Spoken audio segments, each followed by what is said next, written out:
Hello everyone and welcome back to my channel.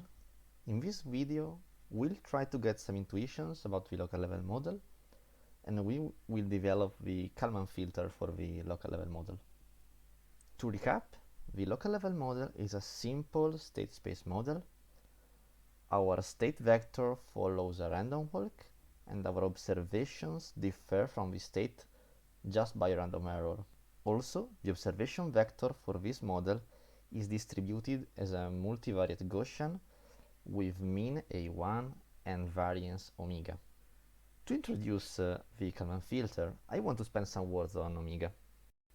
For example, take the variance of y5, the fifth diagonal element of omega. The variance of y5 is equal to p1 plus 4 sigma squared eta plus sigma squared epsilon. And what's the difference with the variance of y4, for example? The variance of y4 will have 3 times sigma squared eta instead of 4, and so on. The variance of y2 will have 2 times sigma squared eta, etc., etc. This means that the variance of yt increases with t. Also, y5 is highly correlated with y4. In fact, they share a big chunk of their random components. And at the same time, y5 is less correlated with y3 than it is with y4, and it is less correlated with y2 than it is with y3, and so on. What does this all implies? We'll try to get an intuition graphically. Graphically, we expect the yt's to be inside our light blue cone. The variance of yt increases with time, and we get increasingly uncertain about the real value of alpha t and yt. Yet, we know that alpha t and yt have to be relatively close to alpha t minus 1 and yt minus 1. And this means that if we learn yt, if we observe yt, if we have an actual sample, we can update our knowledge about alpha t plus 1 in a meaningful way. And in the graph, it's like if we could set a new start for our cone. All this just to say that our prediction of alpha 7 is way more precise if we know y7, and it is a bit less precise if we know y6, and so on. Updating our knowledge of alpha t given a new observation yt is called filtering. We are interested in the change of conditional distribution from alpha t given t minus 1 to alpha t given t. We want to update our knowledge by an iterative procedure, and we want to iteratively compute means and variances of alpha t given t and alpha t plus 1 given t each time we get a new observation yt. We call this iterative procedure the Kalman filter. At plus 1 is the one-step ahead prediction error and the mean of At plus 1 given t, and Pt plus 1 is the variance of At plus 1 given t. To develop the Kalman filter, we suppose that alpha t given t and alpha t plus 1 given t are normally distributed. So, how do we compute At given t, Pt given t, At plus 1, and Pt plus 1 to update our knowledge? First of all, we consider Vt a new quantity called innovation or one-step ahead prediction error of yt, which is equal to yt minus At. And we consider 4 relevant quantities related to Vt. The first is the expectation of Vt given yt minus 1, which is equal to 0. The second is the variance of the innovation given yt minus 1, which is equal to pt plus sigma squared epsilon. The third is the expectation of Vt given alpha t and yt minus 1, which is equal to alpha t minus At. And the fourth is the conditional variance of the innovation given At and yt minus 1, which is equal to sigma squared epsilon. You can pause the video and check the computations if you need, The only thing that you have to keep in mind is that the variance of the sum of independent quantities is just the sum of the variances.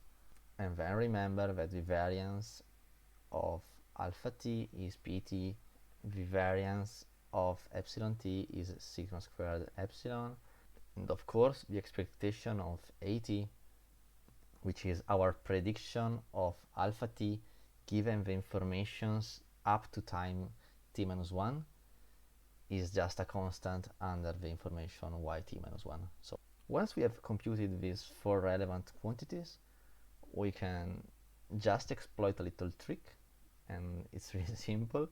When yt minus 1 and yt are fixed, so when we have those observations, also yt minus 1 and vt are fixed. The reason is obvious. We have said that at is fixed under yt minus 1, and yt of course is fixed when we have yt, and so vt, which is yt minus at, is just a constant when yt and at are constants. This implies that the density function of alpha t given yt is equal to the density function of alpha t given yt minus 1 and vt. And from this equality, we can use the previous computations of the four relevant quantities to get that the density function of alpha t given yt minus 1 and vt is equal to the density function of alpha t given yt minus 1 multiplied by the density function of the innovation given alpha t and yt minus 1 divided by the density function of the innovation given yt minus 1. All these three densities are Gaussian densities, and we know the first and second moment of this density. Hence, we have everything, and we can compute the density of alpha t given yt.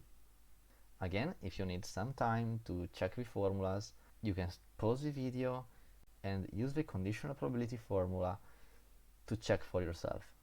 At this point, we can just substitute the Gaussian density function in the previous formula to get that the density function of alpha t given yt, all the informations up to time t, is just the Gaussian density function with mean at plus pt divided by pt plus sigma squared epsilon multiplied by vt, which is our at given t, and variance pt given t, which is equal to pt multiplied by sigma squared epsilon divided by pt plus sigma squared epsilon. At this point, we can also compute at plus 1, which is equal to the expected values of alpha t plus 1 given yt, which is just equal to at given t, and pt plus 1, which is equal to a variance of alpha t plus 1 given yt, which is equal to pt given t plus sigma squared eta. This is true for t equals to 2n, but it can easily shown to be true also for t equal 1. Notice, and it is really relevant, that all this computation relies on the Gaussianity assumption. Without the Gaussianity assumption, we wouldn't get this result. At this point, we can reassume all what we have already derived in the Kalman filter recursion. We define ft as pt plus sigma squared epsilon, which is just the variance of the innovation given yt minus 1, and the Kalman gain kt as pt divided by ft. So we get an ordered set of equations from which we can update our knowledge for each new yt. You can just check the Kalman filter recursion by pausing the video. The relevant thing to be noticed is that the reduction in variance when we get the new information yt is given by pt multiplied by kt. In fact, from the fourth equation of the Kalman filter recursion, we can notice that pt given t, so our variance given the new observation, is equal to pt minus pt multiplied by kt. But what if the Gaussianity assumption doesn't hold? Can we still use the Kalman filter? In this case, we treat the filtering problem as a problem of estimation of alpha t and alpha t plus 1 through linear functions of yt.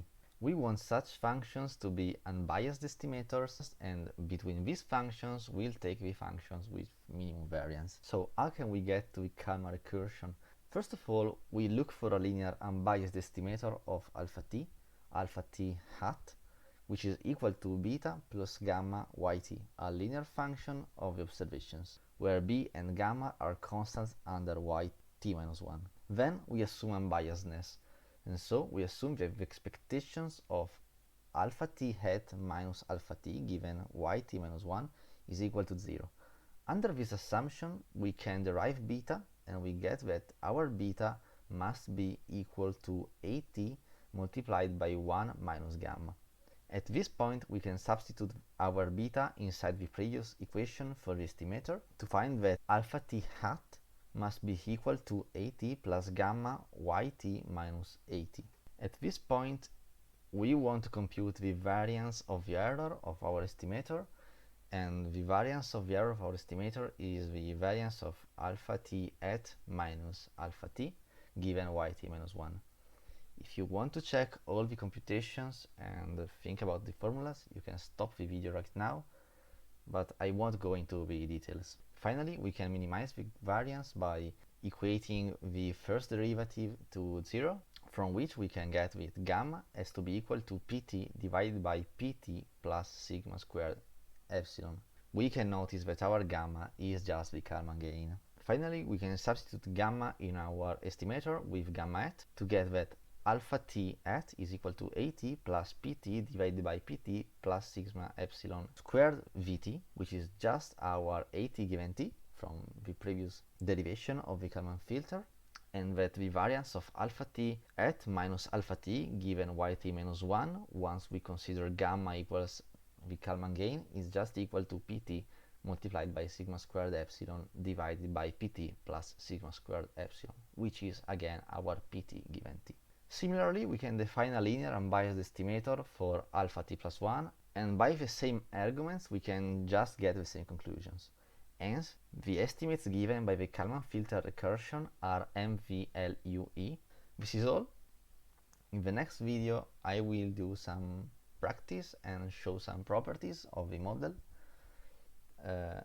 Thank you for watching, and bye!